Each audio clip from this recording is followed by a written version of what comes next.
오늘 저는 여러분과 함께 마가복음 8장 22절에서 25절까지 말씀, 마지막 복음이 들렸다면 7번째 시간입니다. 마지막 끝으로 맡김이라고 하는 제목으로 함께 나눌 텐데, 다 같이 성경 함께 같이 읽습니다. 시작. 벳세다의 이름에 사람들이 맹인 한 사람을 데리고 예수께 나와 손대시기를 구하거늘 예수께서 맹인의 마을 밖으로 데리고 나가사 눈에 침을 뱉으시며 그에게 안수하시고 무엇이 보이느냐 물으시니 쳐다보며 이르되 사람들이 보이나이다. 나무 같은 것들이 걸어가는 것을 보나이다 하거늘 이에 그 눈에 다시 안수하심에 그가 주목하여 보더니 나와서 모든 것을 밝히 보는지라. 아멘. 함께 따라했으면 좋겠습니다. 맡김. 오늘 저는 원고를 좀 읽는 스타일로 좀 설교를 좀 해보려고 합니다. 지난주 예배를 마친 후에 우리 전도사님 남편분이신 김남희 지사님과 전도사님께 이런 얘기를 물었습니다. 김남희 지사님께서 뒤에 서 있고 전도사님께서 눈을 감은 채 뒤로 넘어지면 잡아줄 것 같습니까? 안 잡아줄 것 같습니까? 했더니 뭐라고 답하셨을 것 같아요? 예, 잡아줄 것 같다라고 대답을 했습니다. 예, 우리 김남희 지사님은 충분히 잡아줄 거라고 생각합니다. 믿음 없이 뒤에 누군가가 나를 받아줄 수 있는 힘이 있다라고 하면 또 그 사람이 나를 충분히 받아줄 거야 라고 한다면 안전하게 뭐예요? 눈을 감고도 뒤로 넘어갈 수 있을 거예요. 인간이 아름다운 존재라는 것은 꿈이 있기 때문입니다. 꿈이 있기에 다른 피조물보다 어떤 뛰어난 귀한 존재라고 하는 사실을 다 아실 거예요. 그러나 얼마나 많은 사람들이 자신들의 꿈을 잃어버린 채 또 포기하고 살아가고 있습니까? 오늘 저는 드림교회 모인 여러분들에게 마지막 복음이 들렸다면 7번째 시간 맡김이라고 하는 제목으로 무엇을 나누고자 하냐면, 하나님의 그 꿈이 여러분 심령 가운데 심어둔 어떠한 기대와 소망함이 반드시 실현될 수 있는 그 이유를 말씀드리고자 합니다. 인생의 참된 성공의 비결은 어디에 있을까요? 우리가 하고 있는 사업에 있습니까? 직장에 있습니까? 내 능력과 재능에 있습니까? 그렇지 않죠. 우리 인간의 참된 성공은 예수께 있음을 믿습니다. 모든 걸 다 가져도 생명 잃어버리고서는 아무것도 할 수 없잖아요. 아무런 소용없는 그 모든 것이 무익한 거기 때문에 예수 없이는 아무것도 아닌 거라고 저는 믿습니다. 오늘 본문에 등장하는 한 소경을 이야기하려고 합니다. 이 소경이 어떻게 꿈을 이루는지, 이 소경은 무엇이 꿈이었을까요? 눈을 뜨는 것 아닐까요? 눈 뜨는 게 그의 꿈이었을 텐데 얼마나 오랫동안 소경이 됐는지는 기록하고 있지 않지만 이 소경은 어쩌면 꿈을 잃은 채 살아갔을 것 같습니다. 하루 이틀도 아니고 몇 년, 몇십 년이면 포기할 때도 충분히 됐을 텐데 이 소경은 눈을 뜨고자 하는 그 꿈조차 가지지 못한 채 살아가고 있었는데 어느 날 제자들과 함께 예수께서 벳세다라고 하는 지역에 도착했는데 그 지역에 한 무리들이 예수께 나왔는데 그 무리들 손에 잡혀있는 한 사람이 바로 소경이었어요. 친구들이 소경을 데리고 와서 눈을 뜰 수 있도록 예수를 만나고자 왔다는 겁니다. 그러나 이 예수의 그 치유와 능력을 알고 난 많은 소문들을 접한 사람들이 예수를 만나면 치유를 받을 거라고 하는 기대와 그 소망을 가지고 찾아왔지만 이 소경은 앞이 보이지 않으니까 누구의 손에 붙들려 왔다고요? 주변 친구들, 지인들의 손을 붙잡혀서 왔어요. 여기서 중요한 점 한 가지가 발견됩니다.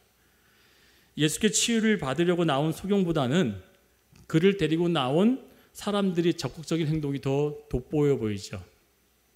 그에 반해 소경 자신은 예수님께서 간청하고 있지 않고 있어요. 어떤 얘기도 하지 않아요. 이 본문에 등장하면 예수를 만나고 있는데 저 눈 좀 뜨게 해주세요. 저 보기를 원합니다. 라고 하는 많은 사람들의 소경의 사건들이 나오잖아요. 다윗의 자손 예수여 나를 고쳐달라고 막 소리를 고라고라 질렀던 소경 기억나시죠? 이렇게 자기의 소망함이 꿈이 있으면 그것을 막 소리 높여 외칠 텐데 이 소경은 꿈이 다 사라졌어요. 소망이 다 무너졌어요. 어떠한 기대와 어떠한 원함도 없이 그냥 누구의 손에 끌려서 온 것뿐이에요. 이 소경에게 예수께서 어떠한 말씀도 하지 않으십니다. 그러나 어떤 행동을 취한 후에 이 소경은 즉시로 그 눈이 뜨어지는, 그래서 모든 것을 밝히 보는 사건이 우리에게 소개되고 있습니다. 자, 그렇다면 오늘 이 본문을 제가 선택한 이유도 있고요. 이 본문에서 이야기하고자 싶은 주의 깊으신 뜻이 무엇인지를 살펴보기 전에 독특한 두 가지 장면이 등장을 하는데, 이 본문에만 등장하는 아주 특별한 모습이 소개되고 있습니다. 예수께서 많은 사람들이 예수의 옷자락에만 손을 대도, 그분의 몸에만 터치만 해도 다 나음을 입었다라고 마가복음 기록해요. 근데 오늘 이 마가복음을 기록했던 마가의 눈에는 예수 주변에 있었던 많은 사람들이 그 옷자락만 터치만 해도 다 치유를 받고 나음을 입는 걸 봤는데, 유독 이 사람은 예수께 나와서 손도 붙잡고 그를 만지기로 했는데 그 나음이 1차적으로 나는 게 아니라 어떻게 했어요? 점진적으로 나왔어요. 어떻게 났다고요? 점진적. 한 번에 눈이 팍 띄어진 게 아니고요.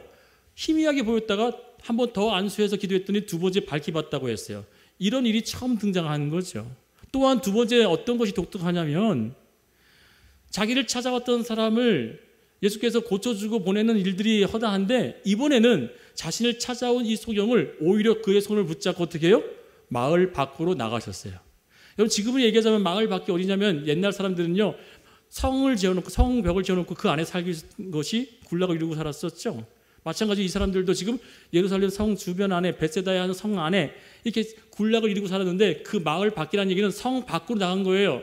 아무런 도움도 얻을 수 없고, 외지 또한 야생동물이 들짐승이 있을 그런 척박한 마을 밖으로 이끌고 나가서 그것에서 고쳤다는 얘기예요. 왜 그랬을까요? 두 가지 독특한 장면이 나온다고 그랬죠. 남들은 먼저 손대기를 원했는데 이 사람은 손도 안 댔는데, 이 사람에게 예수께서 먼저 손대 주시고, 그리고 또 그를 이끌고 마을 밖으로 데리고 나갔다. 저는 오늘 이 본문을 통해서 세 가지 영적인 교훈을 전해주고자 합니다. 함께 따라 할까요? 예수님이 어디로 이끄시든지 따라가야 합니다. 지난주가 동행이라는 말씀을 제목으로 좀 나눴어요. 오늘 본문을 볼까요? 예수께서 맹인의 손을 붙잡으시고 마을 밖으로 데리고 나가사 그랬어요. 소경은 친구들에게 이끌려서 예수께 찾아왔지만, 예수께서 책망받을 만한 믿음이 없는 불신에 대한 이야기를 했었던 장소가 어디냐면 바로 벳세다였어요. 벳세다가 그렇게 불신이 가득한 지역인데, 그 지역에 한 사람이 소경된 이 사람을 고치고자 했는데 그 마을에서 안 고치시고 데리고 나간 거예요. 자, 그럼 이 소경의 입장을 한번 생각해 봅시다. 이 소경은 어떤 마음을 가지고 예수의 손을 붙잡고 따라 나갔을까요? 자, 한번 상상해 볼게요. 예수께서 그 소경의 손을 붙잡았습니다. 그리고 끌고 가는 거예요. 어디로요? 마을 밖으로. 많은 사람들이 있는 장소에서 이 사람만 데리고 나갔어요. 저는 이 소경이 이렇게 생각하지 않았을까 생각해 봤습니다. 벳세다 하면은 의심 많고 불신 가득한 지역이라 그랬잖아요. 그럼 그렇지, 이 양반이 고치지 못하니까 괜히 망신당할까 봐 사람들 많은 곳에서 창피당하지 않으려고 뭐해? 나를 저기 멀리 한적한 곳으로 데리고 나가려나 보다. 괜히 따라왔네. 괜히 고생하고 여기까지 따라왔는데 이 사람은 내가 따라갈까 말까 여러 가지 마음이 교차할 수도 있었겠죠. 부정적인 마음이라면. 그런데 이 의심과 미심쩍은 부분이 많이 있었음에도 불구하고 이 소경은 어떻게 했다고 기록되어 있습니까? 붙잡힌 손을 갖고 따라 나갔다는 거예요. 예수님께서 나의 손을 붙잡아 주시고 어디로 인도하시든지 그것은 문제가 되지 않습니다. 아멘인가요? 우리는요, 이 앞에 있는 이 목사도 마찬가지인 것 같아요. 우리는 사망의 음침한 골짜기, 자갈밭과 가시밭과 같은 길을 걸어가게 되면 그것은 하나님이 인도하지 않은 것이라고 여겨요. 맞나요? 분명히 성경이 이렇게 얘기하고 있습니다. 나를 푸른 초장과 쉴만한 물가로 인도하신대요. 그러면 그 쉴만한 물가와 푸른 초장을 거치기 위해서는, 그것을 도달하기 위해서는 사망한 황량한 길과 거친 숲과 또한 황량한 길이 있을까 없을까? 있다는 얘기예요. 우리 왜 그 길을 생각하지 않고, 자, 생각해 보세요. 인도하신다는 얘기 자 볼까요? 같이 읽어요. 시작. 여호와는 나의 목자시니 내가 부족함이 없으리로다. 그가 나를 푸른 초장에 누이시고 쉴만한 물가로. 여러분, 인도라는 것이 뭐죠? 모든 것이 다 쫙 쉴만한 물가, 푸른 초장이면 인도할 필요가 있어요, 없어요? 없어요. 인도라는 건 뭐예요? 그곳을 찾아서 데리고 간다는 뜻입니다. 아멘인가요? 우리 주변에는요, 쉴만한 물가와 푸른 초장이 없는 상황 가운데서도 하나님은 그 길을 나서기 위해서는 때로는 사망의 음침한 골짜기로도 이끌 수도 있고요. 때로는 우리가 원치 않는 가시밭과 같은 길을 걸을 때가 있고요. 때로는 내가 도무지 걷다가 힘들어서 발이 아파서 정말 걷지 못할 만한 그런 자갈밭 같은 일도 있다는 거예요. 그런데 우리는 하나님의 인도하심을 믿는다고 하면서도 순순히 따라가지 못하는 그 진짜 이유가 뭐냐면, 내가 따라 나가야 될 그 길 속에 조금만 불편하면, 오늘 이 마을 밖은요, 마을이라면 포장이 되어 있고 잘 정돈되어져 있겠죠. 마을 밖은 어딜까요? 황량한 곳이에요. 원치 않는 곳이고요, 분명한 개척지이고, 그리고 또한 누구도 돌보지 않는 망망한 곳이라고 생각합니다. 근데 그곳으로 데리고 나갔다는 거죠. 왜요? 그곳까지 따라갈 수 있는 믿음이 있는지 보시기 위함을 믿습니다. 너 그러한 곳까지 따라갈 수 있겠니? 하나님 우리에게 뭘 제시하냐면 이것까지 제시하시죠. 바로 십자가를 질 수 있겠니? 그 길까지 따라갈 수 있다면 우리는 예수님의 손에 이끌려간 곳이 비록 마을 밖 척박한 땅일지라도 그곳이 하나님이 인도한 곳이라면 샘물이 터질 줄 믿습니다. 장미꽃이 피어난다고 황무지가 우리 안에 펼쳐져도 그곳엔 분명한 꽃이 피어나는 역사가 있는 것처럼 하나님의 분명한 그 이끄심은 우리에게 뭘 요구하냐면 어려운 길, 고난의 길, 또 좁고 협착한 그 길이라도 누구도 찾고 원치 않는 길에도 하나님의 손에 이끌려 걷는다면 하나님 여러분을 가장 좋은 푸른 초장과 쉴만한 물가로 인도할 줄 저는 믿습니다. 그 손만 뿌리치지 않는다면, 그 손만 내가 잡아채서 내가 그 손에 벗어나지만 않는다면 하나님은 여러분 손을 뭐 한다는 거예요? 꽉 붙들고 계시다는 사실입니다. 여러분 정말 우리 주님을 믿으세요? 어떻게 해야 여러분의 삶에 있는 문제를 그분께 온전히 드릴 수 있을까요? 시편 기자는 이렇게 얘기합니다. 55편 22절 같이 읽어요. 시작. 내 짐을 여호와께 맡기라. 그가 너를 붙드시고 의인의 요동함을 영원히 허락하지 아니하시려다. 아멘. 자, 여기 보면 맡기라고 하는 거 여기 많이 알죠. 근데 더 중요한 말씀을 뒤에 나왔는데 맡길 수 있는 부분이 되려면 뒤에 요동치 않아야 된다는 거죠. 이 요동치 않는다는 이야기를 야고보서 얘기했었죠. 뭐라 했어요? 물결에 요동치는 믿음. 할렐루야. 언젠 좋았다가 언젠 싫었다가. 여러분 이것이 우리의 진정한 신앙입니까? 내 보여지는 상황 환경 속에 하나님은 우리 뭘 계속 시험하냐면 너 믿음 진짜 있니? 라고 우리 믿음을 자꾸 점검해 본단 말이죠. 그 물결 속에 요동치는 바람처럼 일렁이는 그 마음처럼 때로는 좋을 때는 너무너무 좋아해요. 조금 불편하면 주님 이게 뭡니까? 라고 하는 원망하는 그 이스라엘 백성들이 애굽에 나온 후부터 평생 40년 동안 했었던 그 모습처럼 오늘 우리는 이 맹인은 차라리 눈이 안 보인 게 뭐예요? 잘 된 걸 수 있어요. 왜요? 안 보이니까 끌고 가는 대로 뭐 하는 거예요? 딸려가야 될 수밖에 없었으니 저는 이 맹인에게 보여주는 이유가 뭐냐? 마을 밖 안전한 곳을 벗어나서 하나님이 인도한 그곳이 오히려 하나님께 맡기는 그 마음이 뭐예요? 진짜 믿음인 줄 믿습니다. 안 보여야 돼요. 보이지 말아야 돼요. 봐도 안 본 것처럼 보이는 것이 진짜 하나님의 백성인 줄 믿습니다. 내가 보여주고 들려주는 다 행동한다면 우리는 낙심해서 쓰러지고 절망하고 말죠. 베드로전서 5장 7절 너희 염려를 다 주께 맡기라.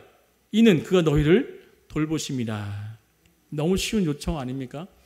돈을 맡겨라, 주식을 맡겨라, 부동산을 맡겨라, 건강을 맡겨라, 뭐 이렇게 여러 가지 다 포함되어 있는 함축적인 단어가 뭐예요? 다 맡기래, 다.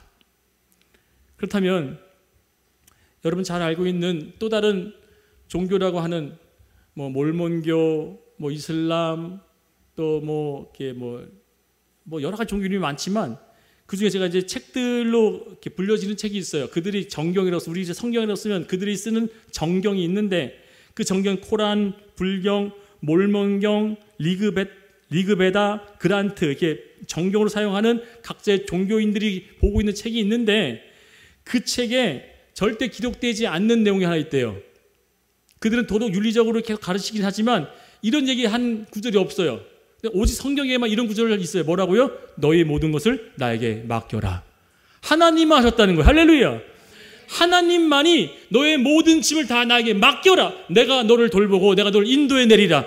얼마나 전능하신 하나님이면 다른 어떤 정경에는 맡기라는 얘기가 없어요. 내가 너희를 돌보고 인도하겠다라고 하는 그런 비슷한 얘기는 있어도 내가 너에게 모든 걸 맡기면 내가 너희를 돌봐줄게 라고 하는 전지전능하신 그 하나님의 능력을 이야기하고 있는 것은 성경밖에 없다는 사실이에요.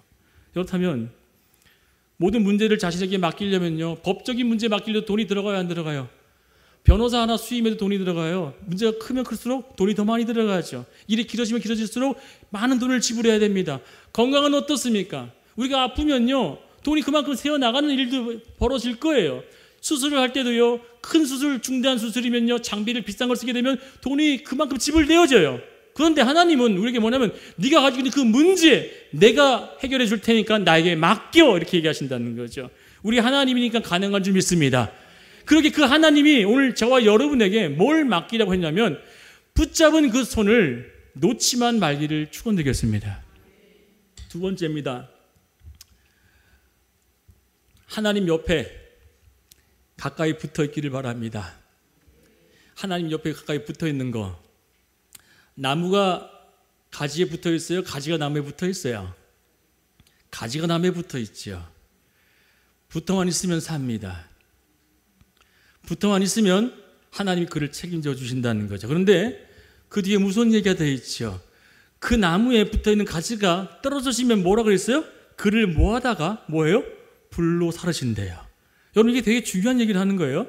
왜냐하면 여러분, 나무를 불을 때울 때, 장작으로 쓸 때 생나무 잘라서 쓴 사람 있어요, 없어요? 없어요. 왜? 그렇게 되면 어떻게 해요? 눈이 맵고 막 불이 잘 안 타고 연기만 막 나죠. 그런데 그 나무가 가지가 나무에 떨어지면 어떻게 됩니까? 하루, 이틀, 일주, 한 며칠, 몇 달 지나면 어떻게 돼요? 바싹 말라요. 바싹 마르다는 얘기는 다른 말로 뭡니까? 죽은 거예요. 떨어지게 되면 죽어서 말라 비틀어서 더 이상 생명력이 없기 때문에 그걸 가져다가 불로 사르신다 그랬어요. 오늘 이 병만을 고쳐주기 위한 하나님의 모습이 아니라 이 치유자의 모습을 더 넘어서서 예수께서 어떤 모습을 보여주냐면 동반자의 모습을 보여준다는 거죠. 여러분, 예수님께서 치유할 수 있었어요, 없었어요? 말씀 하나라도, 손 하나 까딱하지 않아도 치유할 수 있었어요, 없었어요? 충분히 치유할 수 있었는데도 불구하고 왜 이 두 가지 이상한 모습으로 보여줬냐면 손을 붙잡으시고, 아마 이 사람이요, 성경에서 유일한 사람 중에 한 사람으로 예수님과 가장 오랫동안 손잡은 사람이라고 생각이 들어요, 저는요. 그 어느 누구도 예수님과 가장 오랫동안 손잡은 사람이 없었어요. 근데 이 사람만 그 손을 붙잡고 계속 걸어나갔던 그 길이 얼마큼 걸었는지 기록되어 있지 않지만 하나님께서 그 사랑의 손으로 붙잡고 걸어갔던 그 모습이 바로, 손은요, 최소한 잡으면 얼마큼 가까이 있다는 얘기예요? 팔 한 짝 정도밖에 거리가 안 되죠. 이것이 바로 뭐예요? 내 옆에 바로 가까이 두고 있다는 사실이죠. 사랑하는 여러분, 그분의 숨소리를 느끼고 그분의 사랑을 느끼려면 옆에 두기를 축원드리겠습니다. 손을 붙잡고 있는 것을 놓지 않기를 바라요.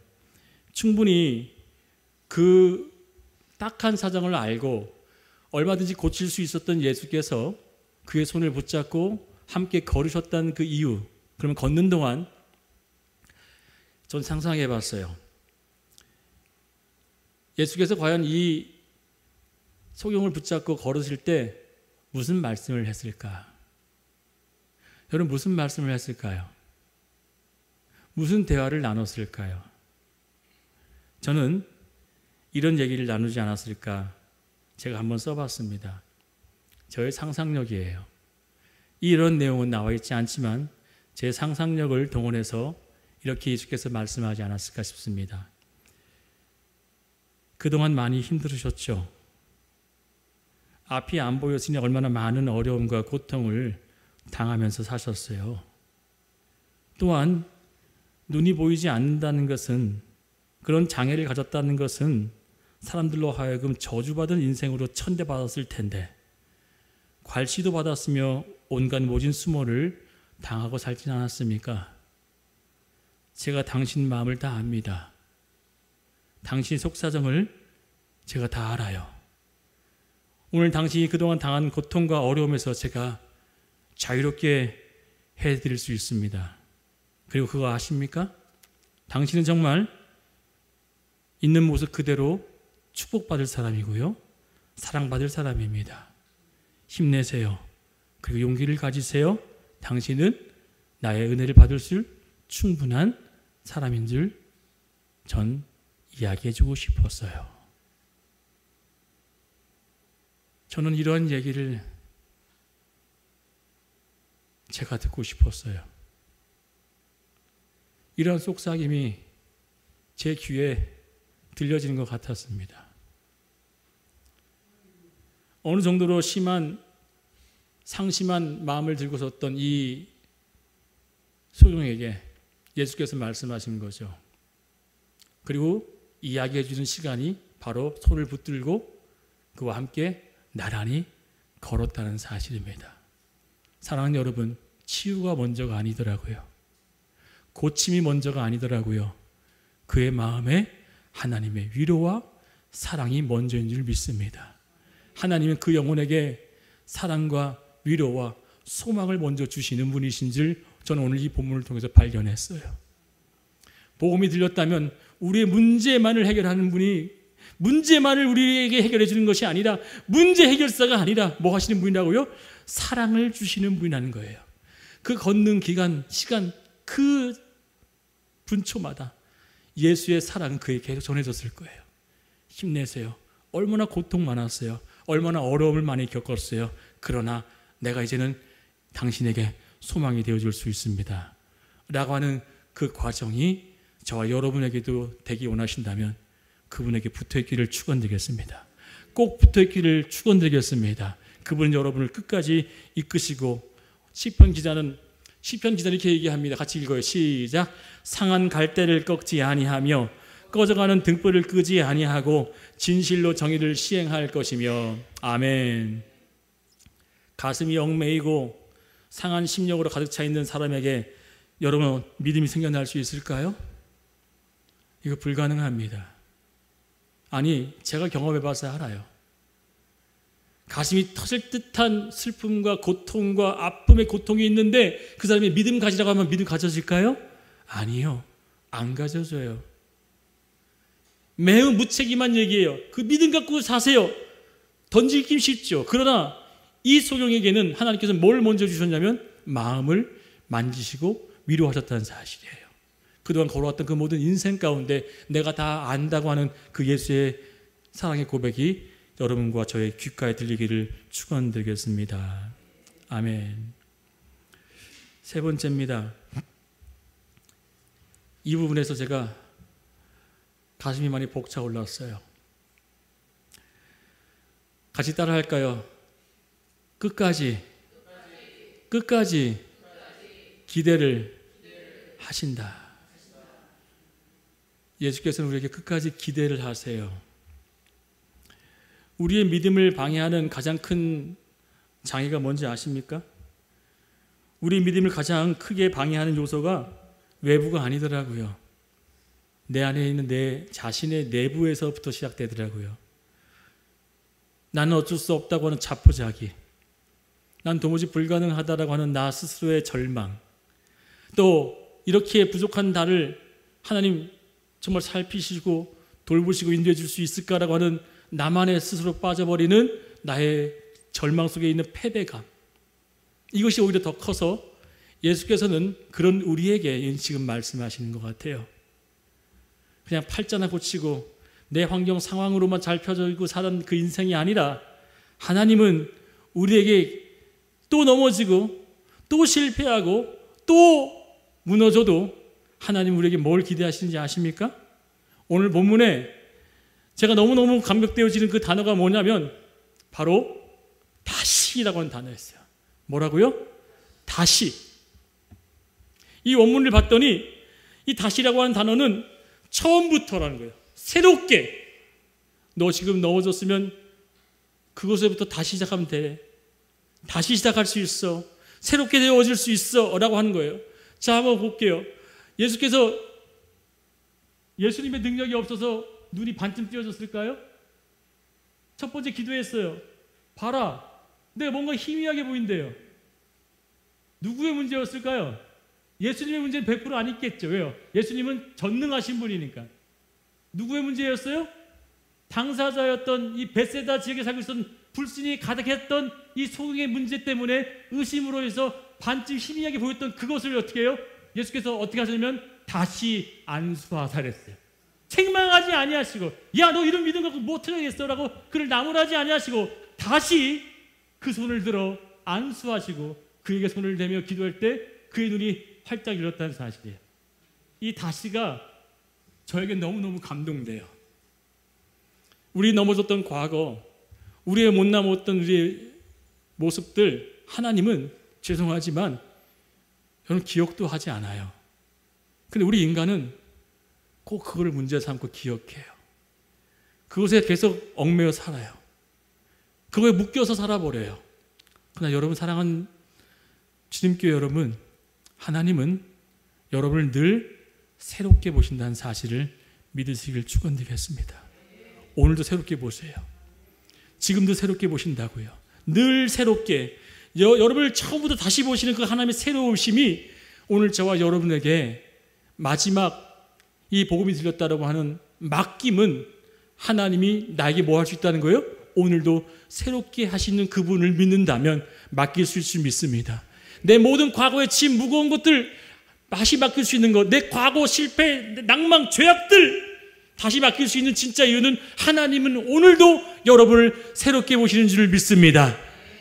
그 새롭게 보시는 그 다시의 은혜가 저와 여러분에게 있기를 축원드리겠습니다. 제가 너무 지금 힘이 없어서 이 구절을 한번 읽어드릴 테니까 한번 보세요. 하나님의 약속을 의심하고 아내를 누이라고 속인 아브라함에게 다시 나타나셔서 새 언약을 주셨습니다. 어떻게 하셨다고요?